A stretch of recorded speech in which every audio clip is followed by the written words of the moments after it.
Lately, I've been thinking about the times when we would spend some time with Sid, and he wouldn't even talk about the principles or anything, just be walking on the beach or working on his house or working on my house or whatever.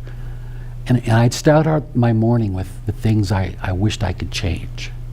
You know, I wish I wasn't this way, I wish I wasn't that way, I wish my marriage was this, I wish, you know. And I go over to his house, wishing, you know. And of course, when you're in his presence, there was no room for that, you know. He just was in that feeling. He was in that amazing feeling. And you just had to either, well, for me, I'll just talk for me. You either had to go with it or you couldn't stand it. And there were times when I couldn't stand it, and I'd make an excuse to get away from him, you know. But if you went with it, you couldn't put your finger on it. Like, what were we doing? Anything different? No, you know. It was just life. It was just ordinary life. We were just working, enjoying each other's company, and just being in that feeling. And so many times I would remember laying in bed after a day like that and thinking, everything's changed. What changed? How is it possible that you don't even address what you think your issues are in the very same day you lay down in your bed and you realize the world has shifted? It's shifted on its axis. You're looking at the universe through completely new eyes without a word being said. Right? You see what that points to?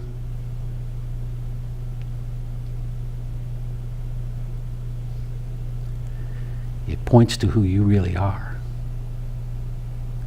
It points to the fact that when you stop trying to figure it out, when you stop searching, and you just feel that feeling of life, that miracle of life, everything just gets fixed automatically. There's nothing to do, nothing to change.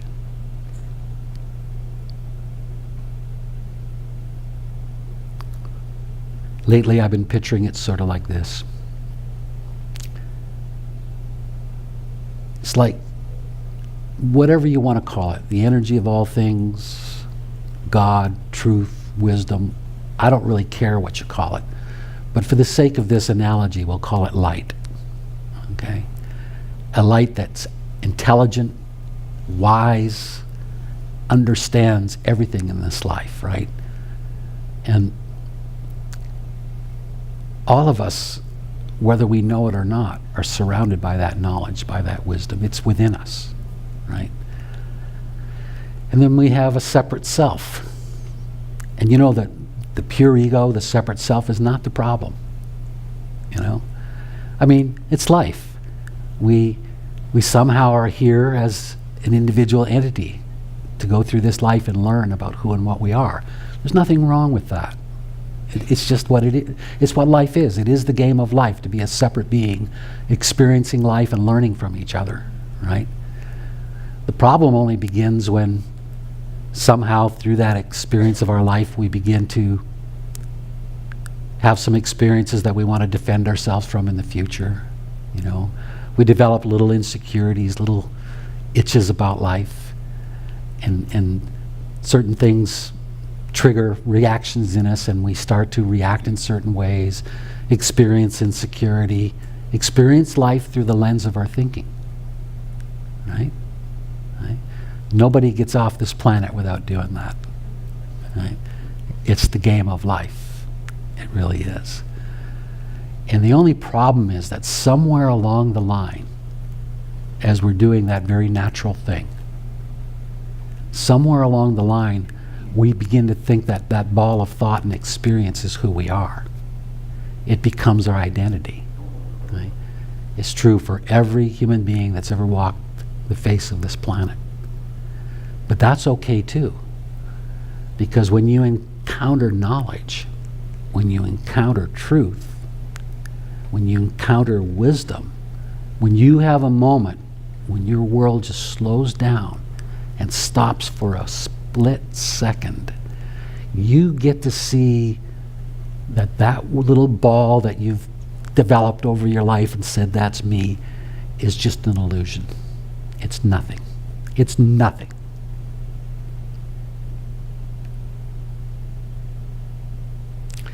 And in doing so, you get to remember who you are. Feel who you really are. I guarantee you there's no one in this group right now that doesn't know the difference in the feeling they experience in their thinking and the feeling that has brought them to this room. You all know the difference in that feeling, or you wouldn't be here. Okay? And it's in that beautiful feeling that exists beyond what we think of ourselves, beyond what we think of the world, beyond all of the things we're concerned about. In that quiet feeling, okay, lie all the answers that everybody's looking for. Okay? We've had it all along. Okay? And so the miracle on Salt Spring was just that, who knows why, that veil, we project all of that thinking on this, I would call it the veil of life. And we were looking at the veil, but the light's right behind it, right? And so really what happened to Sid is that veil collapsed. And he was shown what life really, really is in an amazingly beautiful way, in a unique way, because out of that experience, when that veil dropped and he was just surrounded in that light,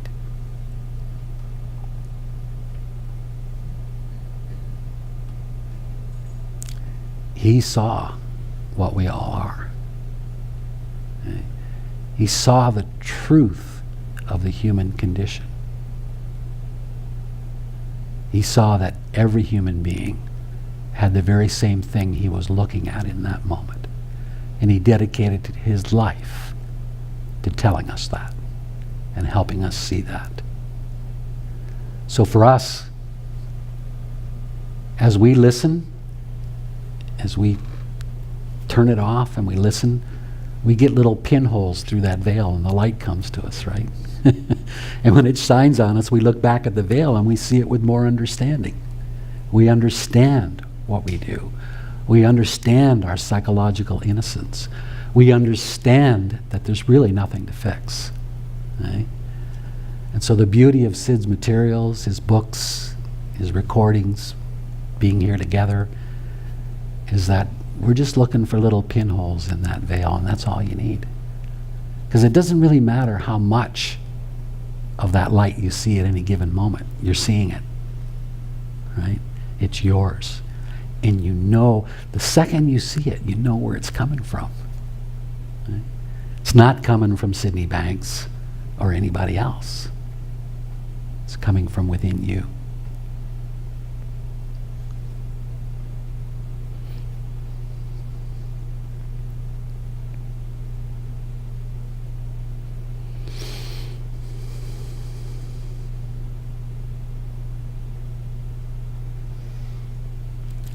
That's why it's so important. You know, people sometimes wonder, should we talk so much about Sid? You know, are we putting him on a pedestal? No. We're putting that experience on the pedestal. We're putting the fact that that light was seen. If that had not happened, none of this would be happening. Right? That is the genesis of this understanding of the three principles. That's where this all started, was that experience. I have no idea why that should have happened. Honest to God, it's beyond me. How this Scottish guy going to work every day as a welder is walking through his life, and all of a sudden the wisdom of the ages just floods into him. No experience, no reading, no education. And suddenly he understands. See, that's the gift.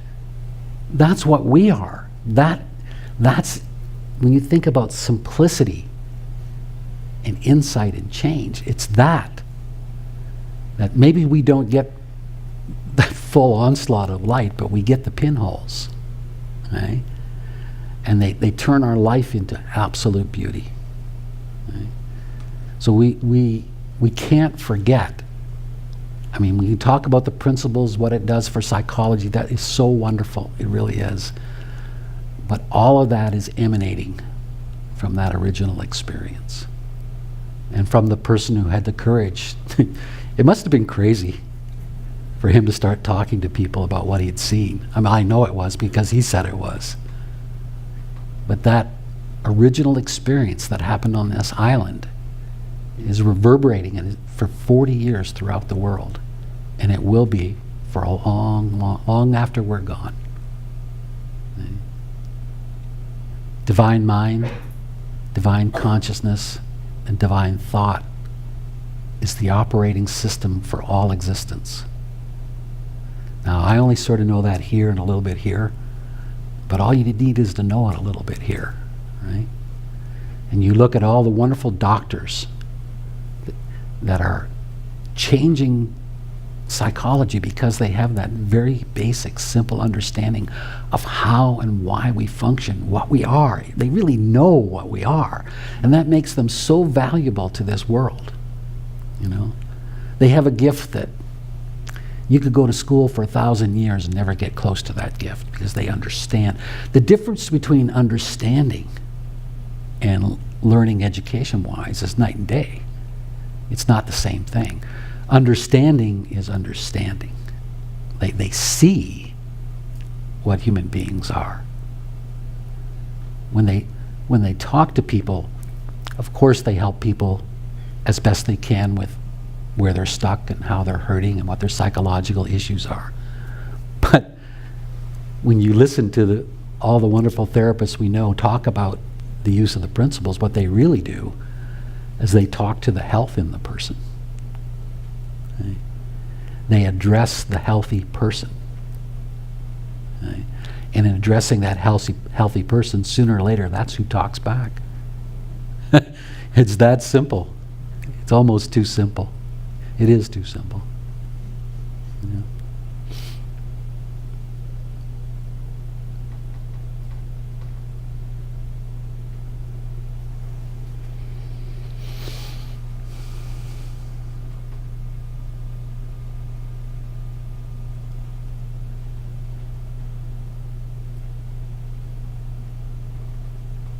The world will never be the same. Once knowledge of this depth comes into the world, Sid used to call it the done deal. It's only a matter of time because it's true, you know, and truth will always win out. It will always win out. It will always rise to the top because everything else by its nature will collapse, and that's what's happening, you know.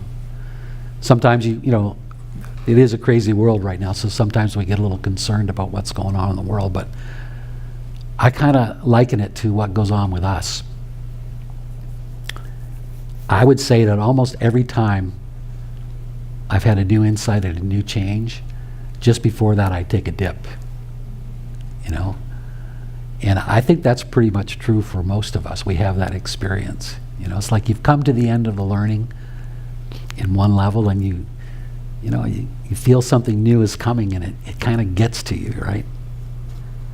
The truth has an interesting impact on our egos, on our little egos. Our little egos always perceive truth as an existential threat, which it can't be, right? It really can't be, but that's the way it perceives it. And so we have these, you know, that, like driving over to Sid's house and feeling that little bit of insecurity, that's all that is. You know? But I think the world is much the same. I think the level of consciousness of humanity is actually rising very quickly. But there's parts of the world that see that as an existential threat as well, and they're freaking out, you know? And that's okay. The world is becoming a more beautiful place, even though it doesn't look like it, you know? I'm more optimistic now than I've ever been. I really am. When I talk to young people now in their 20s and 30s and hear what they're seeing and how they're looking at life, I'm just filled with optimism. And us old fogies will be able to get out of the way soon and let them take over the world, you know? A new world. A world based on an understanding of what human beings are. We would never treat each other the way we do sometimes if we really understood what we are. Just, it wouldn't happen. And it won't happen someday. And I think of my grandkids growing up with that understanding. that a deep understanding of what life is, what human beings are, and I'm filled with gratitude for that. I really am. I'm filled with gratitude.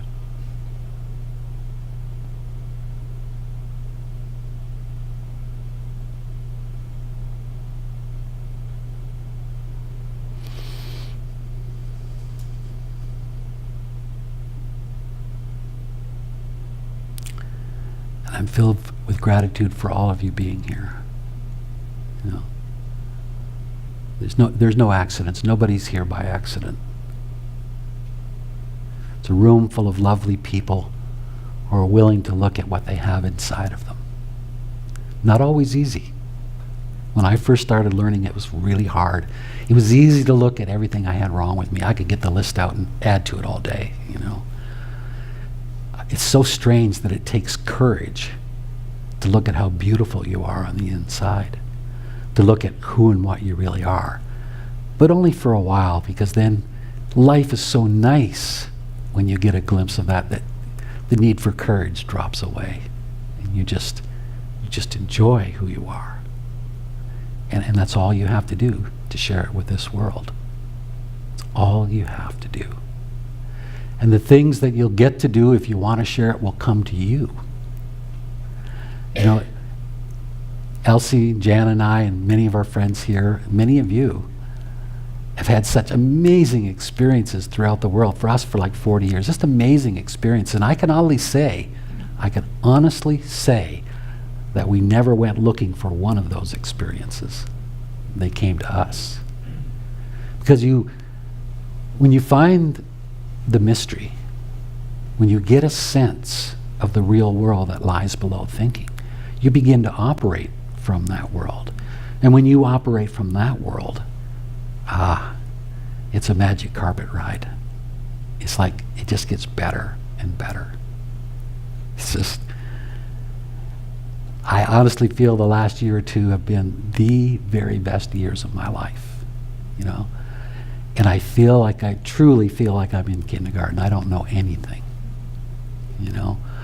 All I know is there's something in here that's powerful and beautiful and whole, that nothing is broken. Now, there's days when I do forget that, don't get me wrong, But that doesn't matter either. It just doesn't matter. Once you find home, it really doesn't matter how often you forget it, or you know where it is. Right? It's like Sid once said, the content of our insights is beautiful. Like the first insight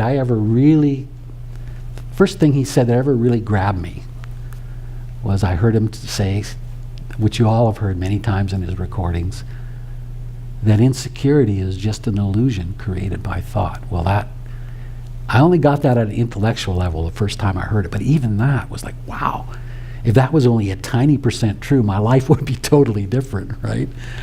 But then it just got deeper, and it became more obvious to me that was not just a thought, that was a reality, that insecurity is just an illusion. Right?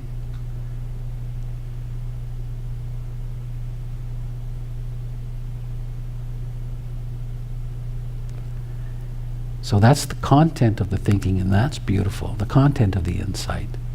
But what Sid started to say more and more is it's not just the content of the insight. That's not what's really important. What's really important is where you were when you had that insight. You wouldn't have had it if you weren't home. You wouldn't have had it if you hadn't been looking down one of those pinholes to the light. You wouldn't have had it if you weren't at peace in that moment. I mean, sometimes it comes when you're feeling crazy, but then you're there, you're home, right? And that's what's important. The insights, in that world, everything is insight. Everything is knowledge in those quiet moments. And so it's not so much the content of each insight, although that's beautiful. It's where we are here when we experience those insights. Right?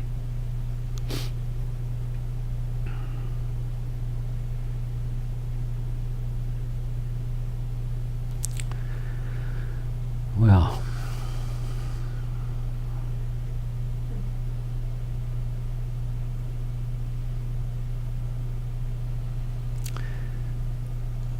I'll just say one more thing, and I think we should take a break.